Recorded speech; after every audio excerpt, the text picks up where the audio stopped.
everybody. Welcome to your video lesson for the week of May 31st, where we tackle maybe the most important topic of the school year, which is slavery. Now, I say the most important topic of the school year because slavery is going to have a huge influence on events in America in the first half of the 1800s.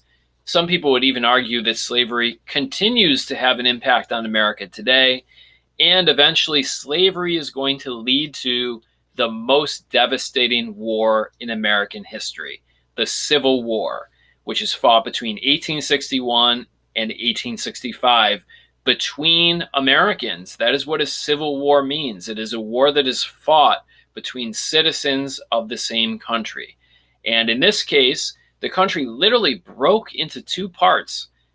Some of the southern states who wanted to keep slaves dropped out of the USA and formed a country which they called the Confederacy. They created their own flag. They had their own army. Whereas the Union, which was the United States of America, of course, had the American flag, had its own army, and then these two armies fought each other in a series of mammoth battles, which eventually killed over 600,000 people. Large areas of the South were destroyed. And it was this war that eventually ended slavery in America. So what I would like to do is just talk about slavery. We're going to look at a few documents about slavery, and then we're going to move into the topic of this week's reading, A Plan to Save the Union. So what was slavery? Let's come up with a basic definition of slavery.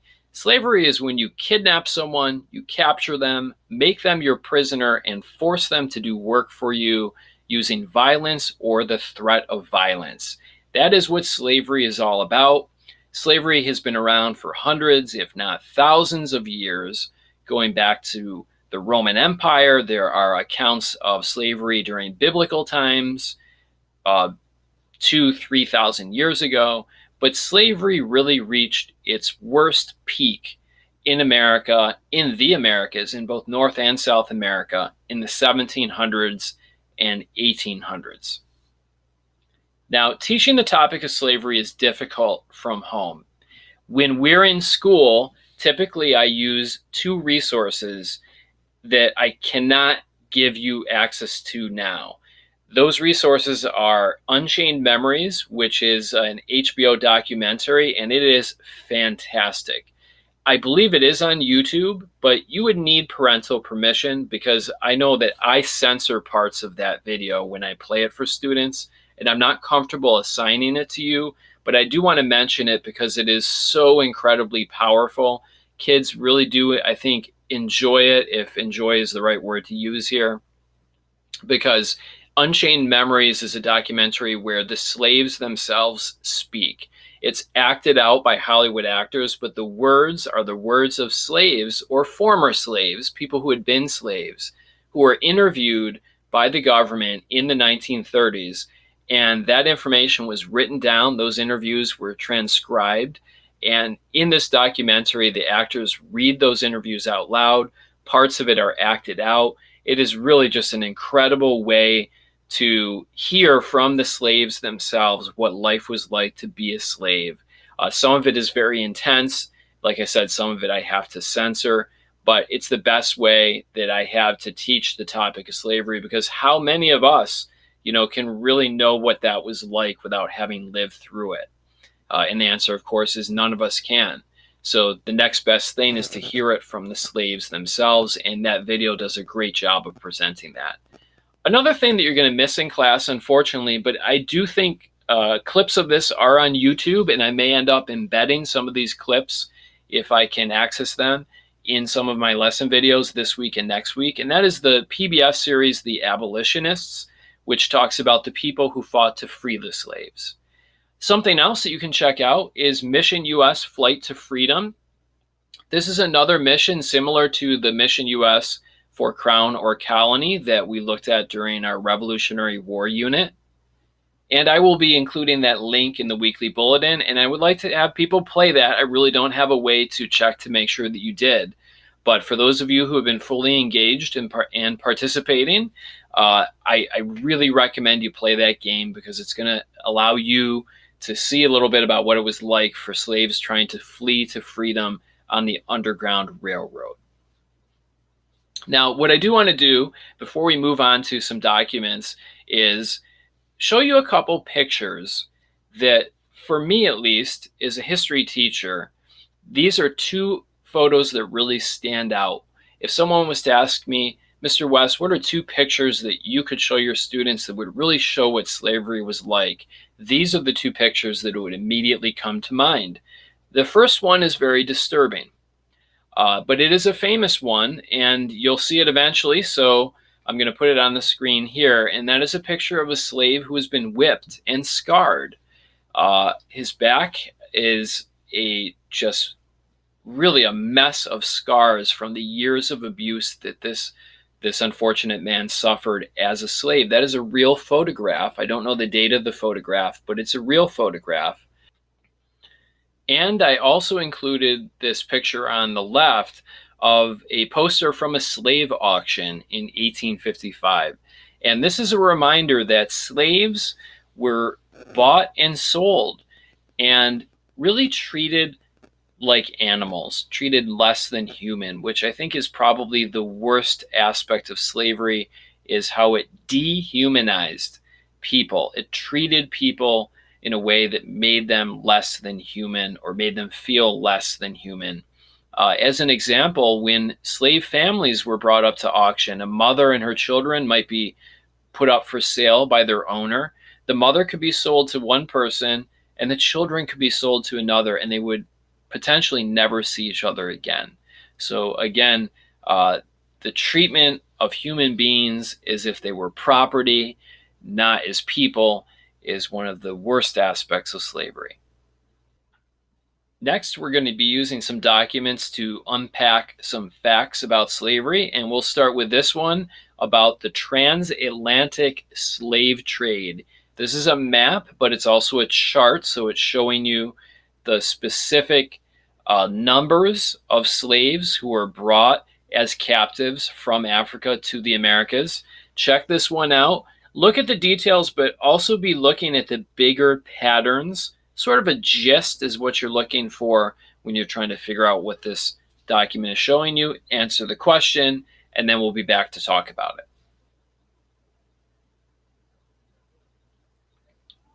Okay, the first fact I want you to know about slavery is that, surprisingly for a lot of people, most Africans who were brought to the Americas as slaves did not come to the USA. Now remember, that term, the Americas, refers to North America and South America, and this area here in between, which we sometimes call Central America. And what you notice on this chart is that the largest number of slaves actually were brought down into this area of South America. Brazil, I believe overall Brazil had the most number of slaves brought from Africa. And then most of the slaves were brought here into what was at one time known as the West Indies and Central America, especially these islands. Only a small number, a relatively small number, were brought to the United States. Now, that's not meant to say that there weren't a lot of slaves in America, because there were. It's just to show you that even though there were many slaves in America, that was just one piece of the slavery picture. Slavery was something that affected many, many, many countries and many, many, many millions of people. But our focus is the United States. So here we have a map of the USA showing northern and southern economies. The economy is how you make your money. Northern and southern, check this out, because I drew a line here that you're going to need to see so that you can tell the difference between the northern and the southern states. This is sometimes called the Mason-Dixon line. Any state above that line, New York, Pennsylvania, Ohio, would have been considered a northern state. Any state below that line would have been considered a southern state. So check out the map, answer the question. We'll be right back.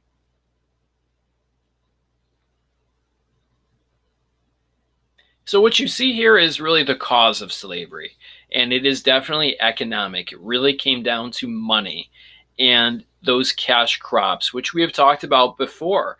The original slaves brought to America, mostly in the West Indies, were brought to raise sugarcane. Sugar, remember, was the cause of slavery, the taste of slavery. Remember when we tasted molasses in class, I explained to you that it was because of sugarcane that these Africans were first brought to the Americas.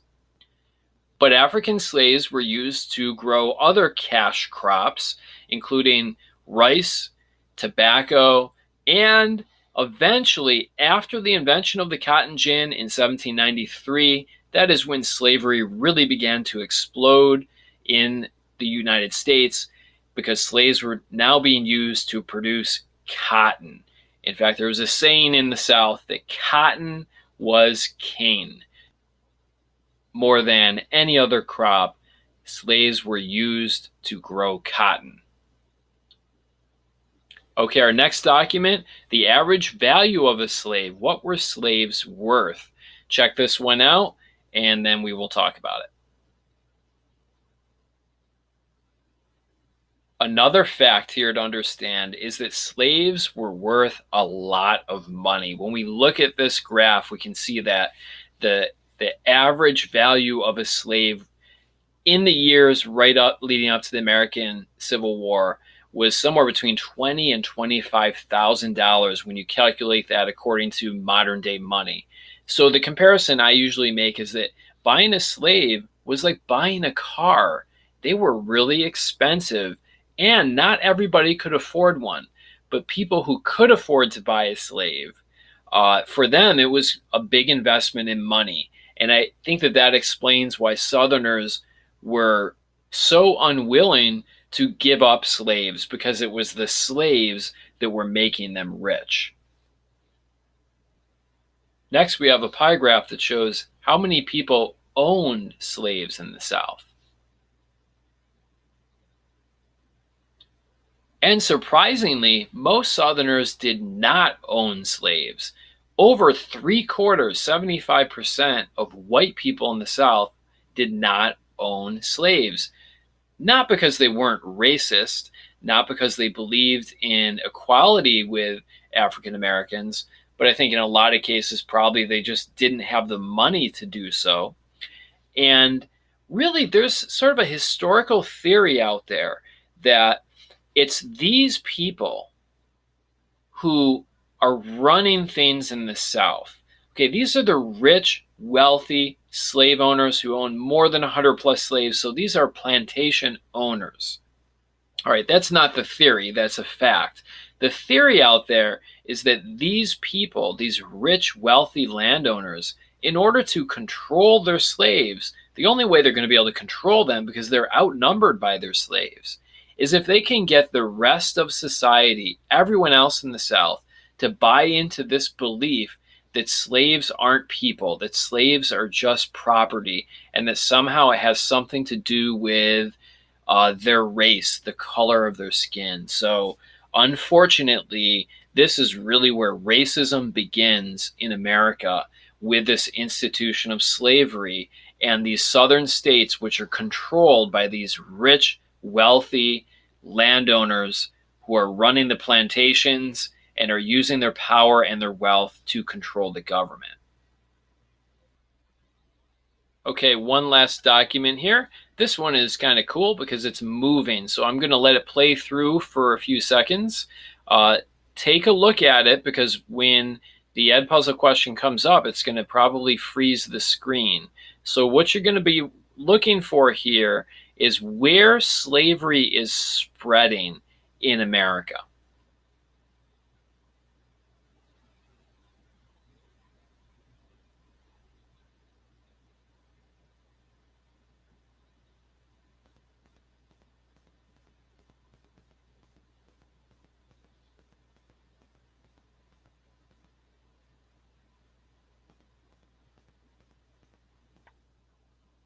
So, of course, slavery is spreading in the southern states, but most importantly, it's also spreading to the west. It's spreading into new western states. And that is what is going to cause the most explosive arguments about slavery between Americans and between people in the government in the 1800s. By the way, here is your new unit packet. I'm going to post this on Google Classroom. You can print it if you like. I don't actually think we're going to be doing any notes in this packet, but it does have the vocabulary. Either way, you can have it digitally or you can print it out if you have the ability to do that. So this week, there is a certain order that I need you to do things in. If you've watched the video up to this point, that's fine. But if you have not read A Plan to Save the Union, you need to go back and read that before continuing with the video. Then finish the video. Then take the quiz, because a lot of the information in A Plan to Save the Union is what I'm going to be going over now and explaining, because it is a little bit complicated and just reading it is not enough. You need to see some maps. So I'm going to take the time to break down that reading now and explain it, and then you should take the quiz. And as a reminder, please, if you complete the Edpuzzle video after the deadline, please make sure that you're hitting the mark as done button. I've included this in a few of my weekly bulletins. There are still some people who are not doing that, and the result is going to be that some people aren't going to get credit for doing the work.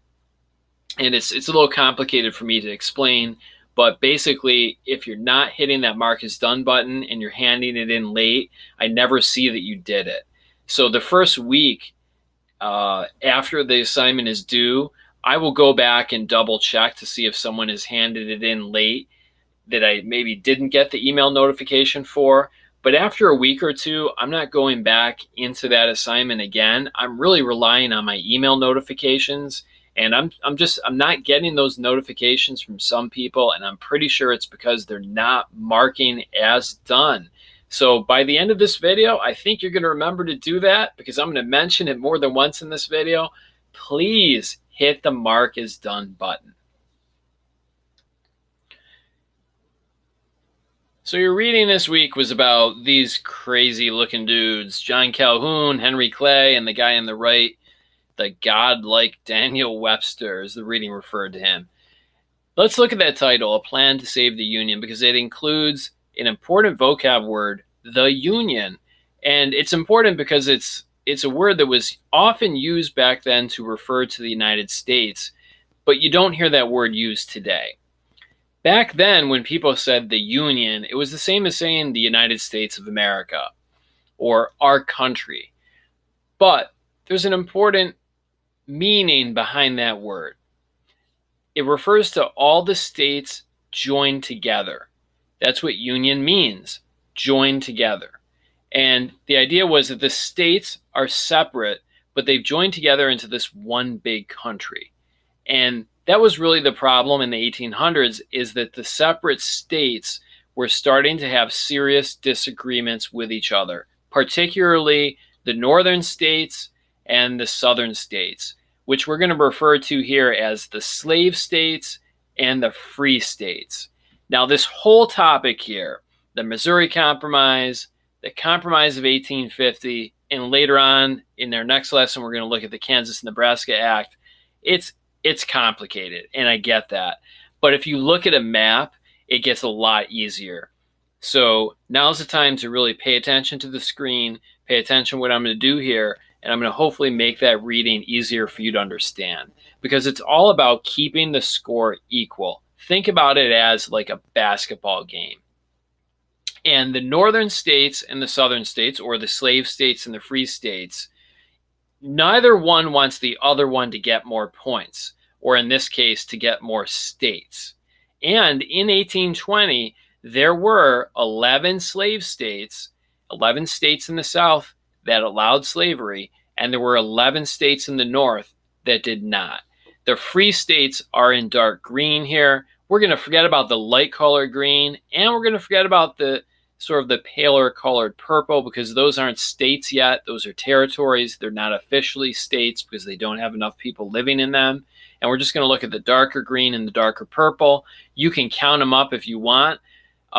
Trust me, they add up to 11 purple states and 11 of these green states. Don't worry about Maine. That's not a state yet. And don't worry about Missouri. That's not a state yet. But Missouri was about to become a state. And the question was then going to become, does Missouri allow slaves, or is Missouri going to be a free state? And this is what people were arguing about in 1820. Because if Missouri was allowed to join as a slave state, then the slave states would add an extra point. They would have one more state than the free states. If Missouri entered as a free state, which it was not trying to do, but let's say they did, then the northern states would have one more point than the free states, than the slave states. They would have one more state than the southern states. So why is that big deal? Well, think about Congress, right? In the upper house of Congress, in the Senate, every state gets the same number of votes, 2 votes, which means in the United States Senate in 1820, the slave states had a total of 22 votes, which was the same number of votes that the free states had. So if someone in the free states decided to propose a law, for example, that said slavery is now illegal in the United States, the slave states would always have enough votes to stop that, as long as they had the same number of states as the North. So it's really all about keeping the same number of votes in the Senate. Neither side wants to see the other get an advantage, because if they do, then their interests are not going to be represented. So in 1820, Missouri finally had enough people to become a state. And they want to join as a slave state because there were people in Missouri who had already moved there who owned slaves. The North said, whoa, wait a minute. If Missouri joins, the slave states have an extra point. They have an extra state, and the score is going to be 12-11. But on the same hand, there's no way the South was going to allow Missouri to join as a free state, because then the North would have more points or more states than the South. So they struck a compromise, and the compromise was pretty simple. They allowed Missouri to join as a slave state, but they also allowed Maine to join as a free state. Even though Maine was just a few people short of having enough as a state, they said, hey, you almost have enough people anyways. We're going to let Maine join as a free state, Missouri join as a slave state, and then the score will be 12-12. We're going to keep the score equal, which makes everybody happy. However, Henry Clay and others were smart about this, and they realized that sooner or later this problem was going to come up again when new states joined. So they drew a line on the map, this line here, called the Missouri Compromise line. And they said from this point forward, any state that joins the United States above this line, they can't allow slaves. They have to be a free state. Any state that joins the U.S. below this line, so maybe from territory here, well, actually, that's a bad example, maybe from territory here, right? Because this is not American territory in 1820. This is part of Texas and Mexico. So let's just stick with what the United States had. They had all this territory. So any new states from this part of their territory would become a free state. Anything below this line, which really only refers to the Arkansas territory in 1820, any new states down here would be slave states. But even in 1820, I think some people were starting to eye this land westward and say, hey, maybe someday this will be part of the United States of America. What if, we get Texas? What if we get land out here? Could that possibly become a slave state? Well, if it's below the line, yes. But if it's above that line, the answer would be no.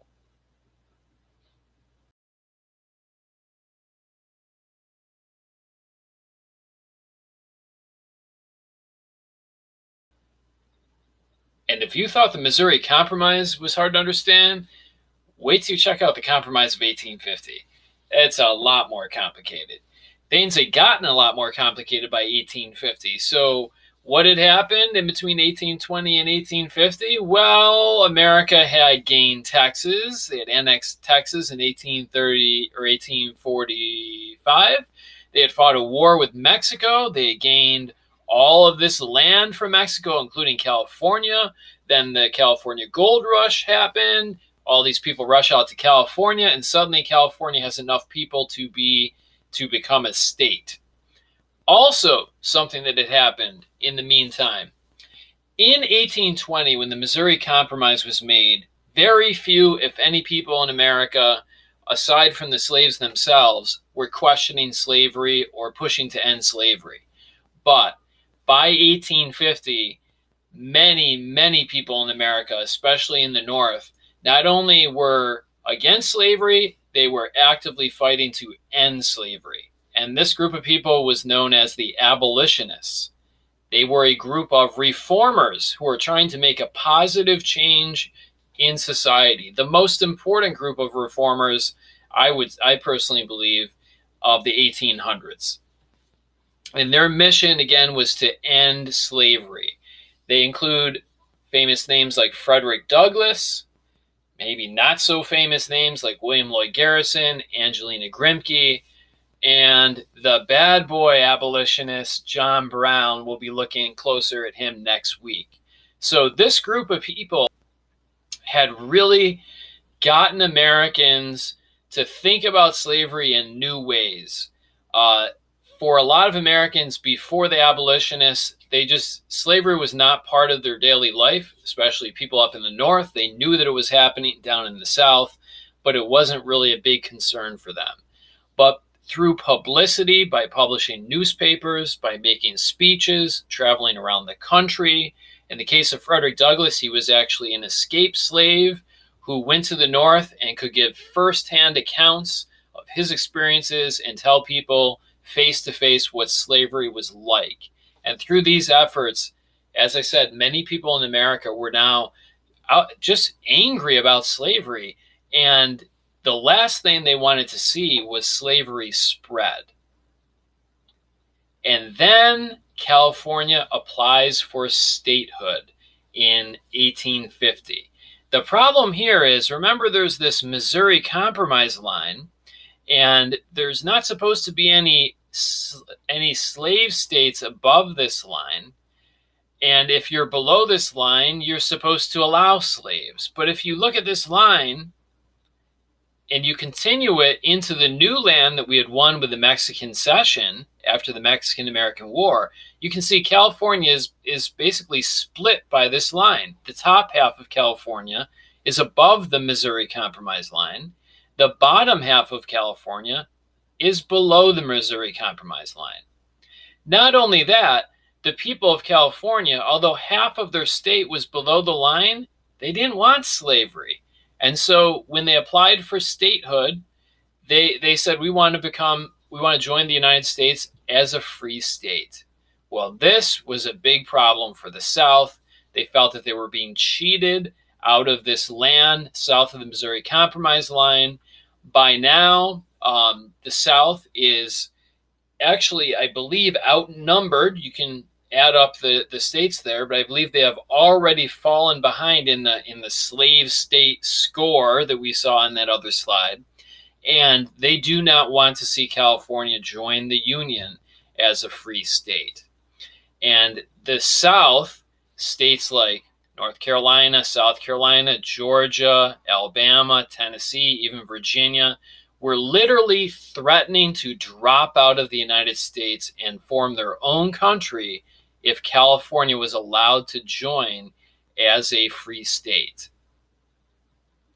This is where your reading picks up. So the reading talks about this big debate over California and this plan to save the Union, which looked like it might be falling apart in 1850. And in steps Henry Clay, his buddy Daniel Webster, and they convinced John Calhoun and others in the South to accept this plan, which temporarily prevents the South from dropping out of the United States. Here's the plan. The North gets California. They get to join as a free state. that's like a no-brainer. You can't make people own slaves if they don't want slaves. So as part of this deal, California gets to join as a free state. The South, although they lose California, we'll go back to our map here.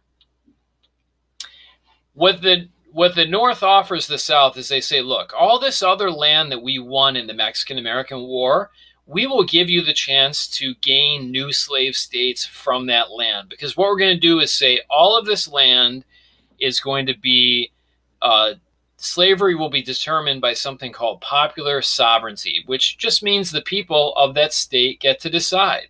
So we're going to scrap the Missouri Compromise line. We're not going to worry about whether this land is above or below that line. And when any new state out of these territories decides to join the U.S., they take a vote. The people of that state take a vote. And if they vote for slavery and they're above that Missouri Compromise line, then it becomes a slave state. If they vote to not have slavery, then it's a free state. We're just going to let the people decide. So this is a real gamble for the South. They don't know if this land will become slave or free, but at least now they have a chance at it, because that's what they gain out of the Compromise of 1850. They gain the chance to make new slave states out of this territory, even though it's above that Missouri Compromise line. There's a couple other things going on with this law. It's a little bit of a back and forth. The North gets California. The South gets popular sovereignty for the Mexican Cession. Then the South says, but we want more. We want this fugitive slave law that's going to force Northerners to help capture and return runaway slaves. And the North says, okay, we'll give you the fugitive slave law, but we need you to end the slave trade in Washington, D.C. So at this point in time, you could go to our nation's capital and you could walk the streets and literally see human beings being sold at auction as slaves. And this was an embarrassment for the North. When people from foreign countries came to the United States and saw this happening, America is supposed to be this place of freedom for people.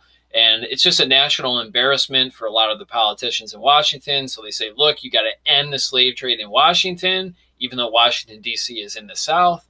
And the South says, okay, we'll go for that. So this is the final 4-part agreement. What I want to do, though, is focus on this part of the agreement. This Fugitive Slave Act becomes a really big deal. It's something that the South wants. They feel that the Northerners have been basically stealing their property, or at least not returning their property when slaves would run away on the Underground Railroad and escape to freedom. They would never come back. So what the South wants is the North to end this. They want the North to help them catch these runaway slaves. And the Northerners agree to this, the Northern politicians, and it becomes a law. But wow, talk about a law that backfires, because it becomes one of the most hated laws in the North. Not only do people refuse to follow it, but after Harriet Beecher Stowe writes this book called Uncle Tom's Cabin in 1852, it becomes a bestseller. It's a fictionalized account of a slave and the evils of slavery. Fictionalized means it's not real. It's a story. It's a novel. And it reads like a novel. And people really enjoyed it. And like I said, it became a bestseller. But what happens is when people read it, people who've never been to the South, suddenly they read these accounts of slaves being whipped and families being broken apart on the auction block. And people are like way angry over slavery because of this book. And the combination of the Fugitive Slave Act and Harriet Beecher Stowe's book in 1852 just throws fuel on the fire. And people in the North are now up in arms about slavery.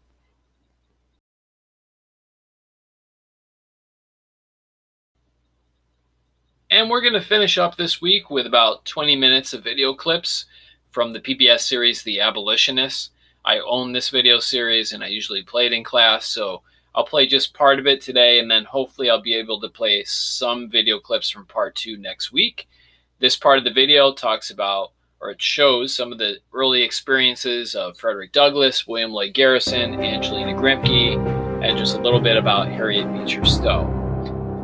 So this would be a good time to take a break. The video this week is a little bit longer, about 60 minutes. So if you need a break, this would be a good stopping point. Just make sure you come back and finish the video because there are some questions at the end. As the daughter of one of South Carolina's first families, Angelina Grimke lived in almost unimaginable luxury. In the 1820s, Charleston's aristocracy was one of the wealthiest societies on earth. But Angelina found it almost unbearable. An empire of sin. The story goes that each of them in the family had their own personal slave behind them when they ate dinner. And if the salt and pepper were next to the person sitting next to you, you didn't ask them to pass it. Your slave got it from his slave and gave it to you. There was nothing that you had to do, that there wasn't a slave who took care of it for you.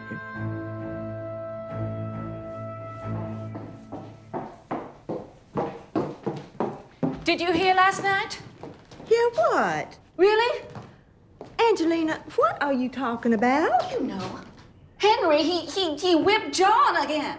I told you before, dear. That's Henry's business. Angelina attacked slavery, not in the beginning because she cared about the slaves. It is Henry's business. You know She was really concerned about the fate of their white masters. I ask you to leave him alone. He's my brother. Yes, I know.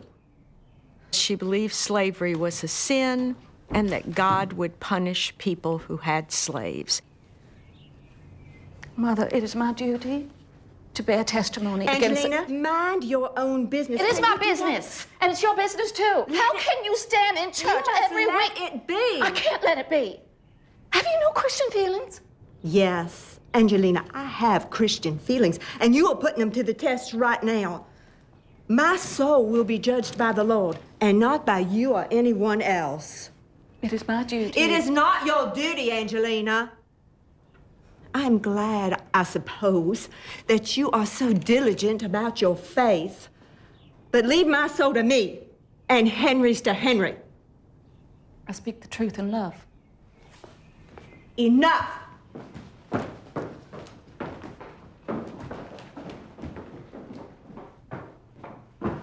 Mother. Mother. Mother, listen to me. Mother!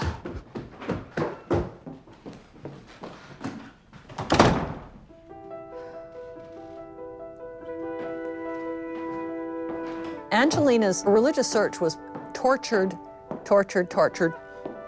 She was more or less on her own as she struggled with very deep and troubling issues about herself and her relationship to God.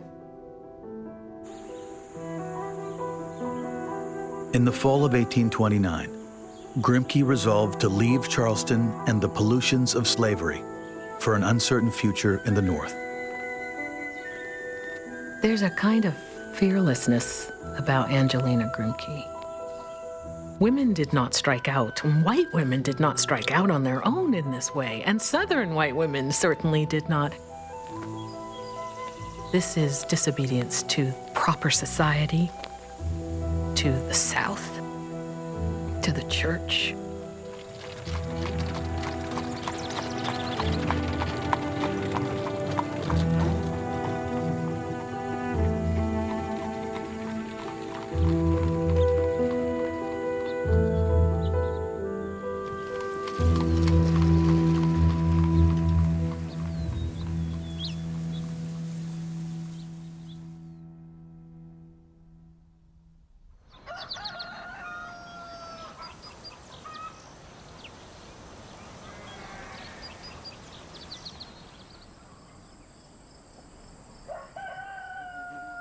Frederick Douglass was alone in a terrifying new world. A few weeks earlier, the 6-year-old had been delivered to his master's home on Maryland's eastern shore to begin his life as a slave.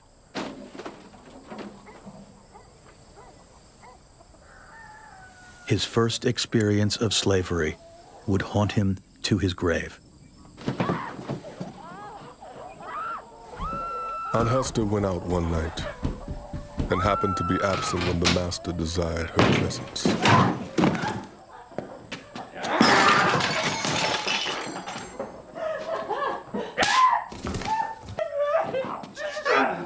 No words, no tears, no prayers seemed to move his iron heart. The louder she screamed, the harder he whipped. And where the blood ran fastest, there he whipped longest. He would whip to make her scream, and whip to make her hush.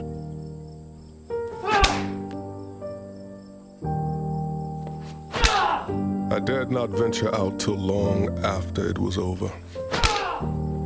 It was the blood-stained gate, the entrance to the hell of slavery.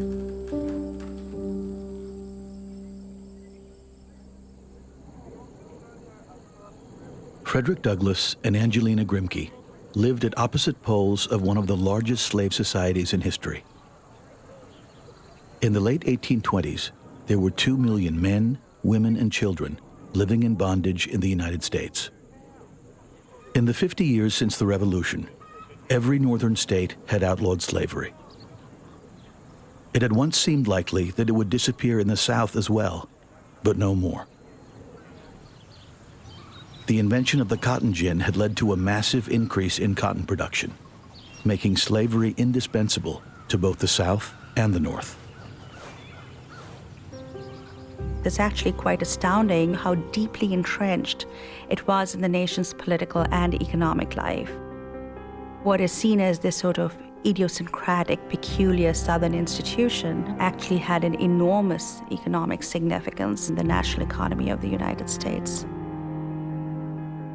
Slaves were the single largest financial asset in the entire American economy, worth more than all manufacturing, all railroad, steamship lines, and other transportation systems put together.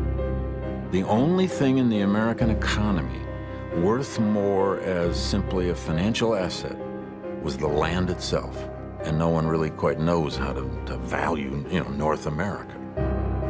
The only voices advocating the abolition of slavery were black. Their frustration was growing, and some of them were becoming more militant. But no one in power was listening. As of yet, no white Americans could imagine turning millions of dollars worth of slaves into millions of black compatriots. But scattered around the country, a few lonely souls were convinced that slavery was a crime against God and man. And in Boston, one of them was coming to understand that God intended he do something about it.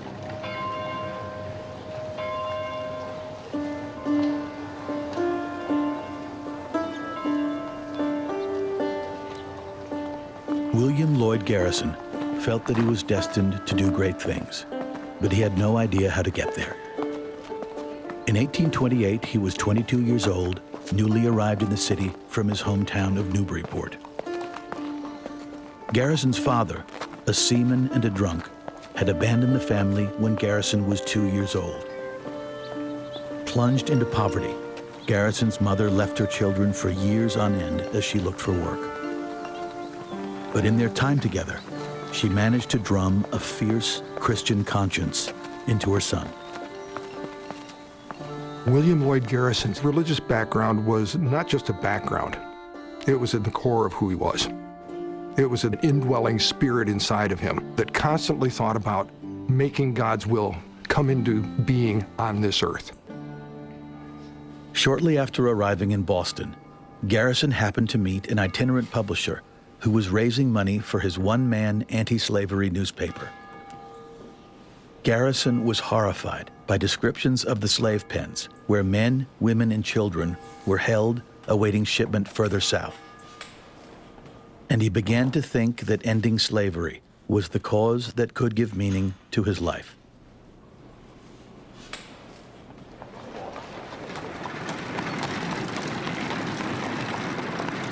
In the summer of 1829, Garrison moved to Baltimore to take a job at the publisher's newspaper. He brought new life to the struggling operation, which had long been urging slaveholders to free their slaves so that they could be shipped back to Africa, leaving the United States a single-race country. But as Garrison came into contact with Baltimore's large free black population, he began to embrace a far more radical vision of America's future.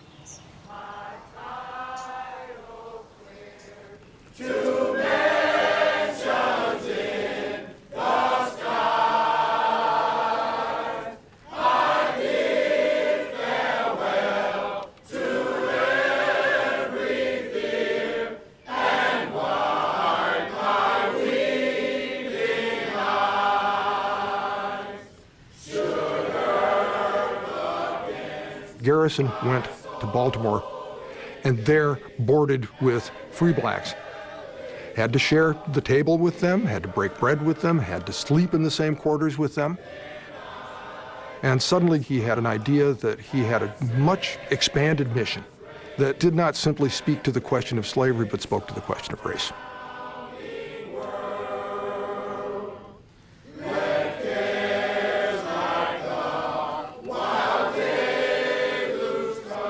Garrison lost interest in gradual emancipation.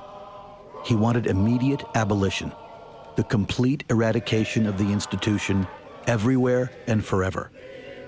He even envisioned a future in which black Americans could share in their country's promise of life, liberty, and the pursuit of happiness. Garrison was making powerful enemies. Within months, he was thrown in prison for vilifying a slave trader.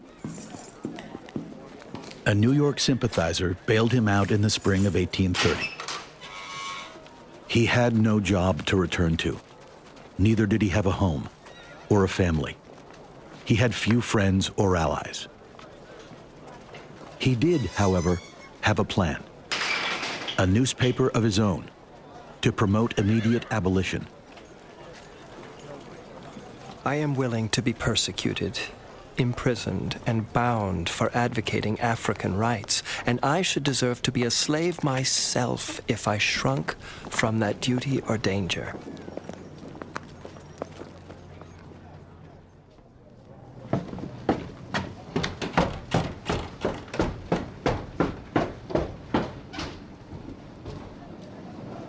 By the fall of 1830, William Lloyd Garrison was back in Boston, doggedly pursuing his dream of an abolitionist newspaper. He scrounged around for printing supplies and convinced a colleague to loan him a few reams of paper. He traveled around the Northeast, gathering a handful of allies among white reformers, but not enough to support his venture. Garrison meets with a group of black abolitionists, and he receives very positive support. In that first year, the financial help of black Bostonians was absolutely critical. He had many more black supporters than white supporters. He uses his time in African-American communities, in churches, in meetings, to think very deliberately about how to organize his own abolitionist campaign. There is a true partnership that can go forward.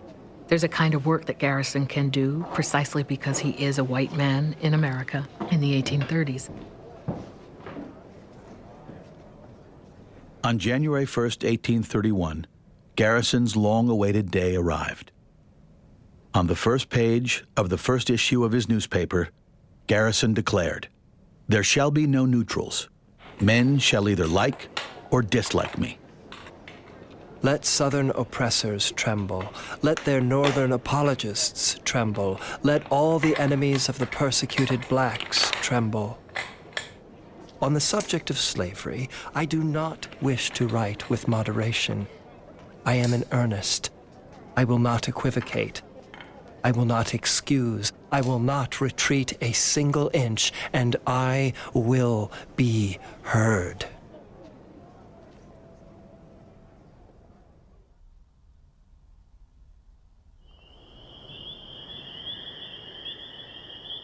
For 8 months, Garrison toiled away in almost complete obscurity. then, an explosion of violence halfway across the country suddenly propelled him to national prominence. On a hot August night in 1831, a band of armed slaves rode through the Virginia countryside, killing the white occupants of one farmhouse after another.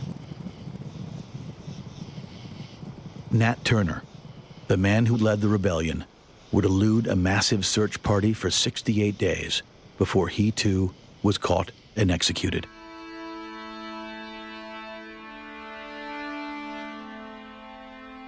The sudden explosion of black anger, black wrath, is so jarring that the ramifications of the rebellion go far beyond Virginia.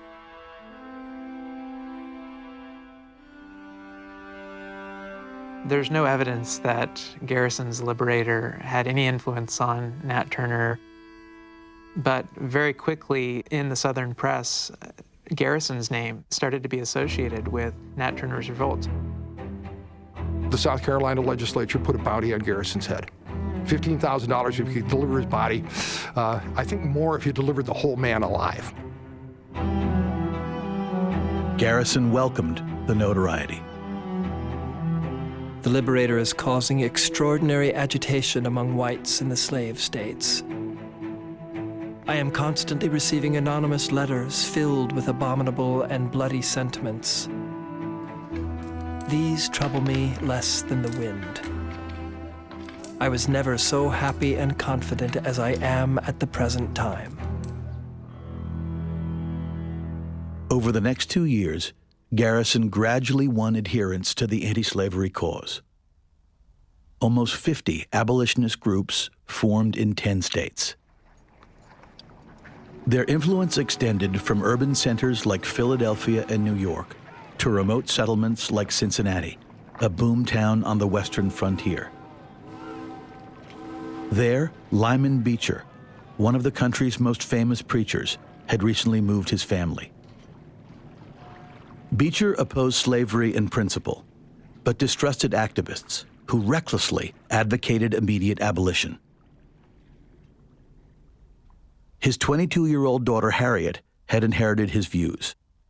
"There is a class of professed abolitionists in Cincinnati," she wrote, "but they are unfashionable and are regarded as a species of moral monomaniacs."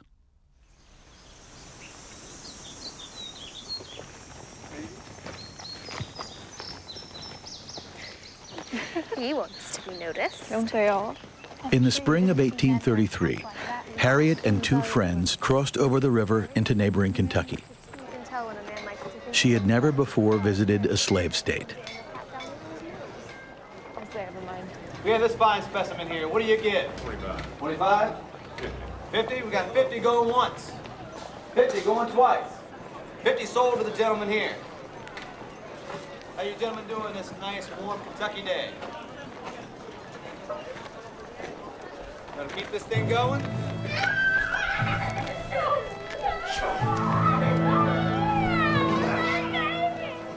What Stowe sees there is a human thing.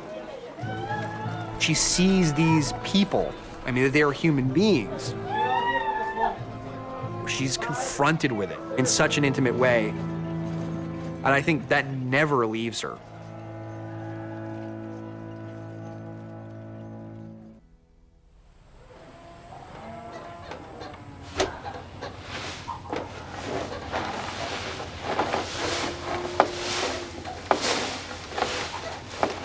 Word of the abolitionists' efforts spread, even reaching the slave Frederick Douglass. Douglass had spent much of his youth as a house slave in Baltimore. There, his horizons had widened. He had lived among free blacks, had secretly learned to read. And there, he had come to hope that slavery might not be eternal. Every once in a while, I could hear my master speaking angrily about abolitionists. I had no idea who or what these were. I soon found, however, that they were soundly hated by slaveholders. I realized with deep satisfaction that I was not alone in abhorring slavery. This thought, it makes him question, it makes him hopeful, it makes him angry, so that when there's a need for Douglass to be beaten back into submission, to erase the experiences of Baltimore, he's sent to Covey for this. Edward Covey was a farmer back on Maryland's eastern shore who traded on his reputation as a slave breaker. He was truly sadistic. He whipped Douglass mercilessly at least once a week for the first 6 months. For no reason at all. Come on, boy. Come on, boy.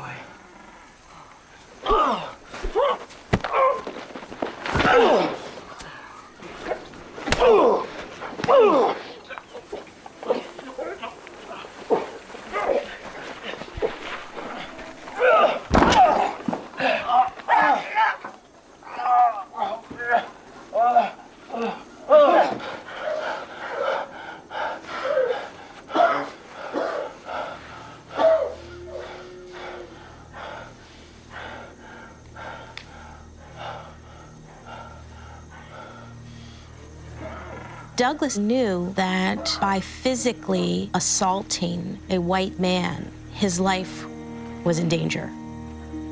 But he's made this decision that it matters not. And he isn't punished in part because Douglass standing up to Covey ruins, or at least jeopardizes, Covey's reputation. Covey never laid a hand on Douglass again. I was a changed being after that fight. I was nothing before. I was a man now. Frederick Douglass would end up escaping slavery. He would run away, make his way north, where he would write a book about his experiences as a slave, which became a bestseller in America, The Narrative of the Life of Frederick Douglass. And as many of you know, he eventually moved to Rochester, New York, where he published a newspaper, an anti-slavery newspaper called the North Star. His home in Rochester is a historical site. And of course, he is buried here in Rochester at Mount Hope Cemetery. And you can find statues of Frederick Douglass throughout the city, including the statue here, which I walk by every other week when I go to my guitar lesson. I take guitar lessons at Hochstein School of Music, and there's a big statue of Frederick Douglass right outside. So one of Rochester's most famous citizens. While Frederick Douglass was in Rochester, he made the acquaintance of the man on the right, John Brown, who we will be talking about next week. John Brown, who would go on to almost single-handedly start the Civil War in 1859 when he tried to start a slave rebellion by attacking the U.S. Armory in Harper's Ferry, Virginia. So thanks for watching this week. I will be posting on the Google Stream this week, so please check back on Google Classroom Thursday or Friday, and then I will see you for next week's lesson.